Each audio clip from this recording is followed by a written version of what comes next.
All right, let's get right into it. The story of Elon Musk is really a story about a massive contradiction, right?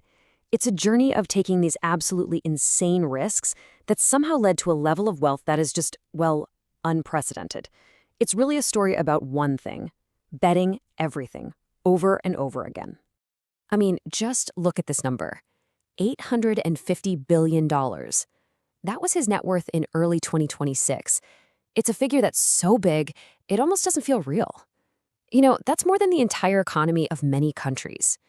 It's just mind-boggling.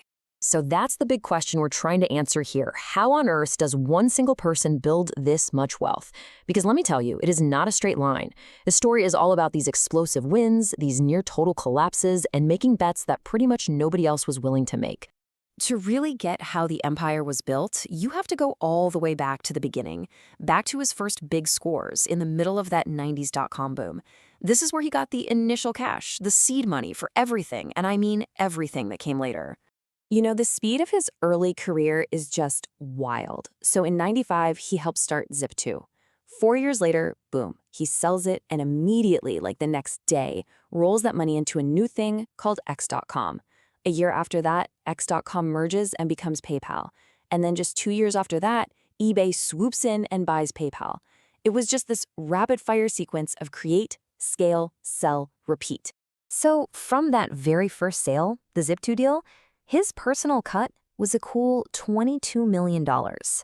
Now, for you, for me, for just about anyone else on the planet, that's it. That's the end of the story. You've made it. That's life-changing money. But of course, he wasn't done. Next up was the PayPal sale to eBay. And his slice of that pie, $165 million. So now, he's not just rich, he is do whatever you want for the rest of your life wealthy. In this right here, this is the moment the whole story pivots. This is what makes the Musk narrative so different. Because anyone else would have bought an island and retired, but not him. Instead, he took almost every single penny of that $165 million and dumped it into two companies that everyone, and I mean everyone, thought were just terrible ideas: private space rockets and electric cars. And that gigantic bet, well, it led him straight to this, to the year 2008. This was, without a doubt, the single most important year of his entire career, a year when the whole dream was just seconds away from going up in smoke. Think about this. He was fighting a war on two fronts at the exact same time. Over at SpaceX, his first 3 rockets had all blown up. They had 1 rocket left. If it failed, the company was finished. Meanwhile, Tesla was just hemorrhaging cash trying to build a car company from scratch right as the 2008 global financial meltdown was happening. It was the worst possible timing. Let's not sugarcoat it. By the middle of 2008, the dream was absolutely dying. He'd put all of his money, all of his fortune, into these 2 companies, and both of them were failing at the exact same time. The pressure must have been just unbelievable. And this quote, this right here, shows you just how bad things got. This wasn't just numbers on a screen. He was personally, completely tapped out. The guy who had just made $165 million was so broke he had to borrow money from his friends just to pay his rent. And then this happened. A sequence of events so perfectly timed, so clutch, it honestly sounds like something out of a movie. First, on its 4th and final try, the Falcon 1 rocket makes it to orbit. It works. A few weeks later, because of that success, NASA gives SpaceX a lifeline, a $1.6 billion contract. And then, on Christmas Eve, literally hours before Tesla would have gone bankrupt, they managed to close a last-ditch investment round to stay alive. So just surviving 2008 was a miracle.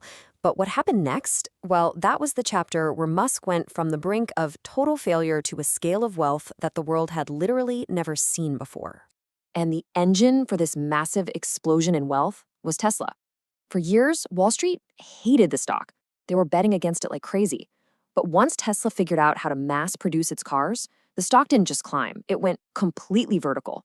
In 2020 alone, it shot up over 700%. It was just insane. Hundreds of billions of value created almost out of thin air. And that incredible, incredible surge led directly to this moment. In January 2021, thanks almost entirely to the value of his Tesla stock, Elon Musk officially passed Amazon's Jeff Bezos. For the very first time, he was the richest person on the planet. Fast forward to today, and his wealth really stands on three main pillars. You've got Tesla, of course, which is pushing hard into self-driving and robotics. Then there's Starlink, the satellite internet part of SpaceX, which is now worth a fortune all by itself. And then you have his big bets on AI, which he sees as the center of, well, everything to come. So when you take a step back and you look at this whole crazy ride, from a $22 million payday to an $850 billion fortune, you start to see a pattern, a kind of playbook for how to build wealth on a scale that feels totally impossible. And that playbook is really built on a few core ideas that he just runs again and again. It's a strategy that's all about going all in on ridiculously high-risk ideas, surviving those moments that would absolutely crush any normal company, and, crucially, controlling every single piece of the machine yourself. So let's break down those rules. First, reinvestment. For him, wealth is never cash sitting in a bank. It's equity, it's ownership that gets plowed right back into the next crazy project. Second, resilience. His biggest wins always came right after his darkest moments, when everyone was screaming that he was going to fail. And third, vertical integration. This one is so important. He builds everything himself, from the rocket engines at SpaceX to the charging network for Tesla. By doing that, his companies control their own destiny. They're not waiting on suppliers, they can move at a speed that nobody else can touch.